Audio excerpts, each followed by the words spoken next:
Number 8, solving for n here. Well, you have a variable number equaling a variable number.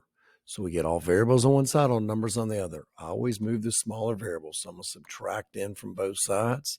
Gives me 2n subtract 8 equals, that goes away, 0 plus 34, 34. Now let's get the numbers. Let's get this guy over there. So I add 8, 2n equals 42. And finally, to get rid of multiplication, we do division.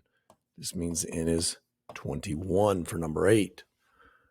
Number 9. Well, you already have your variable here, number equaling number, so it only makes sense to move this number over. So I'm going to add 614 to both sides of the equation, both sides of the equal sign. Gives me 2n. This goes away because it moved over here. 816. Now divide by 2, divide by 2. N is 408. Pretty easy. It's always the same. Get variables on one side, numbers on the other. Number 10, I'm going to move my 6n over to be over here with the larger variable. So that gives me 3n plus the number 15 equals, goes away the number 24. Now move the 15 over that way. So let's subtract 15 from both sides.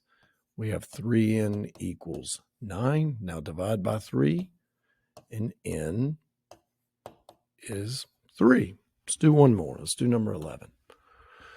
Number 11, all I have to do is distribute through, and it's going to be the exact same thing. Variables on one side, numbers on the other. So I have 14n, take away 14, equals 2 distributed through is 12n, and 2 through to the 3 is 6. Now, let's get our variables on one side, numbers on the other. I do variables first.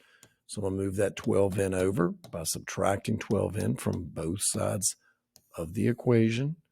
Gives you 2n, take away 14, equals the number 6. So let's move this number over to be with him.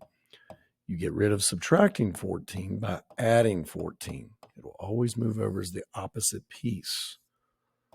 So I get 2n equals 6 plus 14, 20. Now do the division. Divide by 2, n is 10.